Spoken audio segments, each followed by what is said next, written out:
hindi pa ako nag-prepare. Uy! Pag hindi patent dito, sukulit. Medyo may nangyaring himala dahil medyo kinulang po tayo sa mga processed food. Tas 20 pesos tong dalawa. My goodness! Hey everyone! We are back with another session of... Salamat, Dok. Salamat, Dok. Expired ata, hindi. Mag-i-inject lang ako ng B-complex kay Madam Jonah. Direct IV push. Nakaban na ako. Alam, wala tayong tourniquet. Nakalimutan kong kumuha. Ay, gloves. Hindi pa gloves ko dito. Ibabash na naman tayo. Mga basher dyan ha, click out. Left or right? Hala, kinakabahan ako. Anya? Ito yan. Dito nga. Left. To the left, di pa man din ako masyadong marunong gumamit ng ganito. Hala. Hindi talaga ako nagpapa-inject. Talaga? Hindi nung grade 2 ako, Tumaik ka. Hindi, meron silang libreng bakuna, tinakasan ko pa yun. Ito, det. Dinamagda, sino pa tanya nagpabakuna? Nung tumaik kasi ako, tapos wala na sila. Alright, yung mga basher dyan, click out. Don't do this at home. Don't do this at home. Ay, kinakabahan ako. Ba't ka kinakabahan? Chill. Ay, hindi pa ako nag-prepare. Uy! Saglit. Mag-prepare muna tayo ng water. Ay! Hindi naman ito yung itutusok sa'yo. Mas Ben? Hindi po kayo makakakuha po dito sa channel ko po ng ng tip kung paano mag-inject. Kaya kung yun na... Ala, para lang. Ito lang yung kinuha kong syringe. Hindi ko naman ito yung i-inject sa'yo. Ang konti-konti lang, 3 ml lang yan. Bawi aksa. Mabawi. Bakit may ganyan? Dalawa? Sterile water. Oh my gosh, ayoko pa man. Ay, I cannot. Buti nga. Natakot din ako. Nasugat na kasi ako dati ng ganito. Pang ano lang to, pang check ng patency. Pag hindi patent dito, sukulit. Haan, one shot lang at taboy at maniwala ka. One shot lang Believe in the 5 years of experience. Charo! Basta wag. Allah! Iba naman, 1, 2, 3 ko naman. Chill! Chill ka lang. Ma'am, ito po kasi pang pang push, tsaka... Ala, Chill ka lang nga, min. Chill.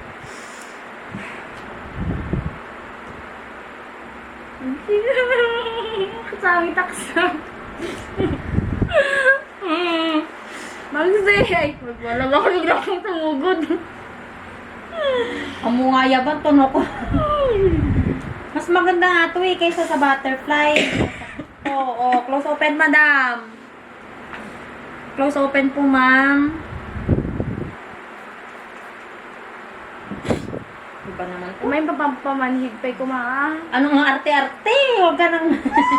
Sabi ko kasi, inumin mo na lang yung mga B-complex ng mga aso. Aray! Wait lang. Pang baby, Ay. ito yung ginagamit ko sa newborn. Relax ka lang. Tutusok na ako in 3, 2, 1. Aray! Shucks. Tapos na. Lalpasan boyet. Nararamdaman ko yung needle sa loob. Wala nang needle sa loob. Ito yung needle niya. Drama na ito. Asan na yung ano niya? Nalpasan. Ano yung nararamdaman ko sa loob? Yung straw. Oh, let's check the patency. Pero lang po patent na patent po ito. Oh, di ba? Hindi naman masakit eh. Ito na yung B-complex. Ito na yung magpapalakas sa'yo at magpapagaling. Ang magic na gamot. Kung isang kape gluta, Habang nakatusok na sa'yo. Charot! Tapos na! Ay, ganun lang. Apo, mabaybayag pa di drama. Manamanam? Ito ba yung nalalasahan mo? Yan. Iso nga rin data, maramanam nga rin. Tapos na! Ano yung nakatusok? Plastic lang! Yan, oh! Plastic lang data, bes! It's not the needle! Hey guys, we just got back home from the palengke. And we got things. Medyo may nangyaring himala dahil medyo kinulang po tayo sa mga processed food. Oh! Gumalaw siya. Ayan. So, unahin muna natin. Ano ba? Gumagalaw yung ano natin ng lamesa. Ayan. Diyan kayo. Unahin muna natin ito. Ating grocery. Ala, bumili si madam ng gatas niya. This is the Alaska yogurt. Si kay Jonah yan. Then, ano to? Oh, yung B-complex niya. Kasi, kailangan pa niya ng B-complex. Ayan. Vitamins naman to ng mga aso. Huwag na natin ipakita yung Alright, so for the first, ito lang pala yung pagkain na nabili namin sa grocery. Ayan, back to what I was saying. Ito yung creamy latte kasi nga natry ko to sa sari-sari store. Masarap pala siya. So, bumili ako niyan. Isa lang. Tapos, gusto ko namang itry itong probiotic drink na Delight instead of the Yakult. Hindi ko alam kung anong mas mura sila. So, don't ask me na lang. Pero sabi ni Jonah, mas mura daw tong Delight kaysa sa Yakult. I don't know how true. And then, we got here curry powder kasi lalagay ko siya sa lulutuin ko na tokwa. And then, itong laman nito halos toiletries na lahat. Bumili si Jonah ng lagayan niya ng water. Baba ko lang guys ha. Ito, lagay niya ng water. Tapos bumili ako ng Sanicare na cotton balls, regular.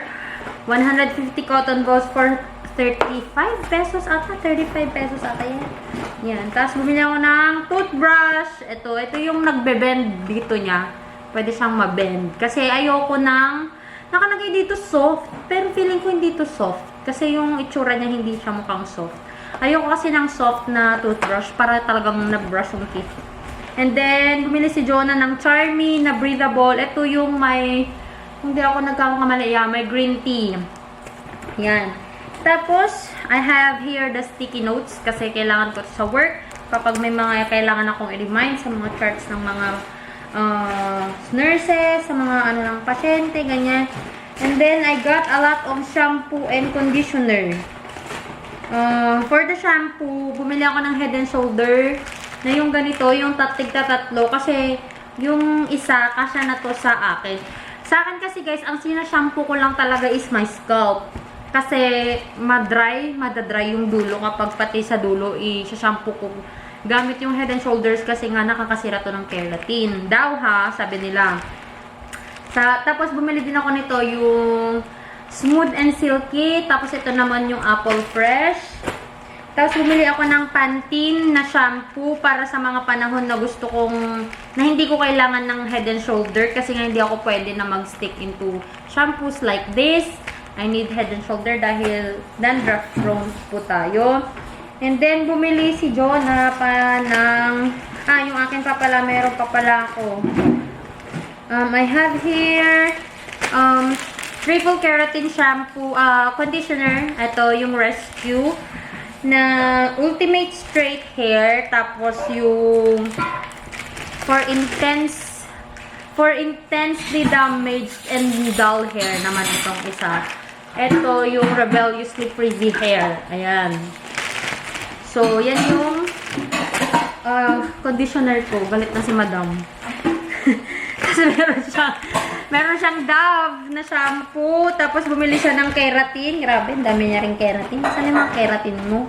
Palabuyet na may samot keratin mo. Dalawa yan. Yeah, it is dalawa. Bumili siya ng keratin. Let me know, guys, if nakakakita kayo ng ganito. Let me know if you want me to review this.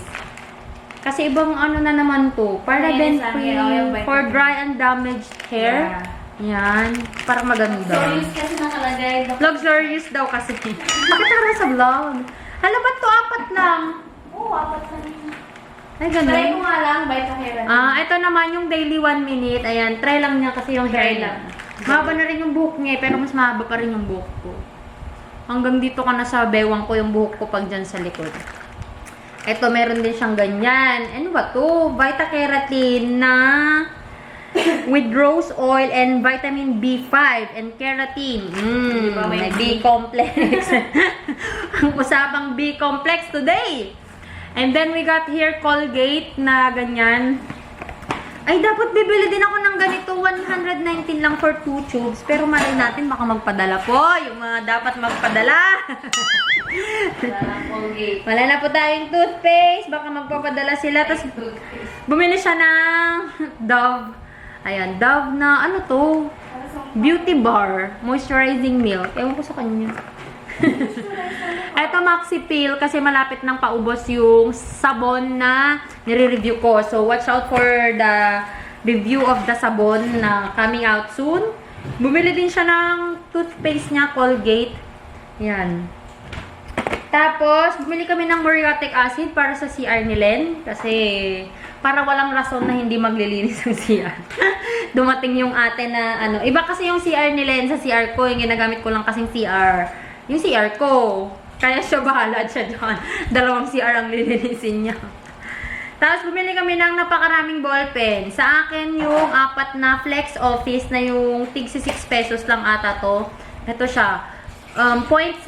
Maganda to. Ito yung hindi nakakasama ng loob kahit mawala doon sa hospital. Kasi may mga hindi nakaka-afford ng ballpen. Na umaasa lang sa may dalang ballpen. Ayan.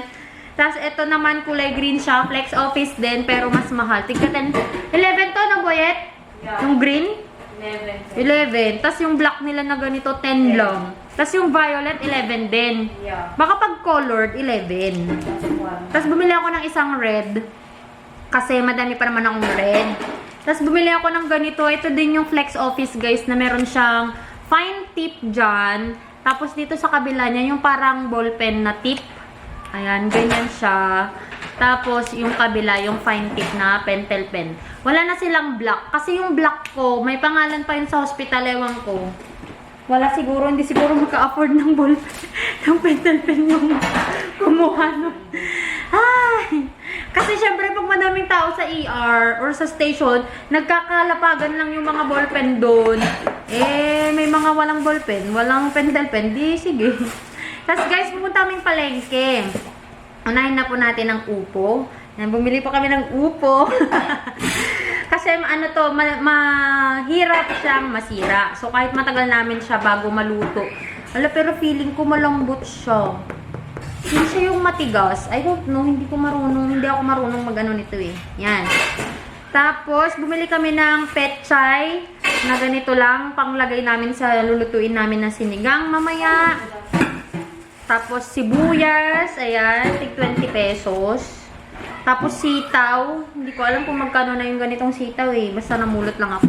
Tapos, bumili kami ng puso ng saging na yung na-chop na. Kasi, matrabaho kasi ito.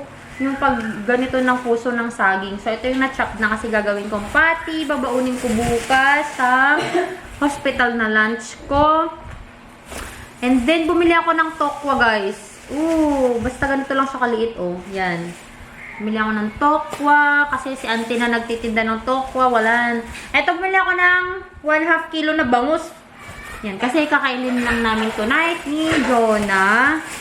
Tapos bumili ako ng patatas, 60 pesos. Ang mahal ng gulay ngayon, hindi ko alam kung bakit, di naman bumabagyo. Tapos 2 sayote, 35 pesos to guys, samantalang kung sa Bagyo to 10 pesos lang. Or 15, ganyan. Kasi parang damo lang nila eh. Tapos, ito, ang tawag nito? Carrots. Bell pepper. 115 yung binayaran ko doon. 60 plus 35, 95.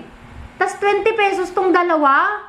My goodness! Ay, cornstarch para sa patty. Kasi nakalimutan namin bumili ng flour. Tapos ang meron lang sa sari-sari store dyan sa labas is cornstarch. So, dumaan na kami. Tapos, 1 kilo na chicken. Ayan, yun lang. Kasi wala pa tayong sahod. Tsaka, Maganda kasi yung lesson kanina sa church. Mag-change na po tayo ng diet.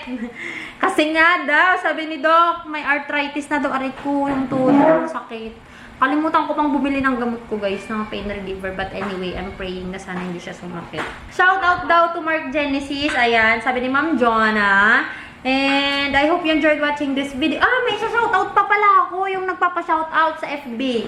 Saglit. Minessage pa niya ako eh. Ito guys, yung nagpapa-shoutout sa akin sa FB. Rainiel Erna. Ayan, so... Kala ko si Dimalanta. Hindi, si Dimalanta Erna.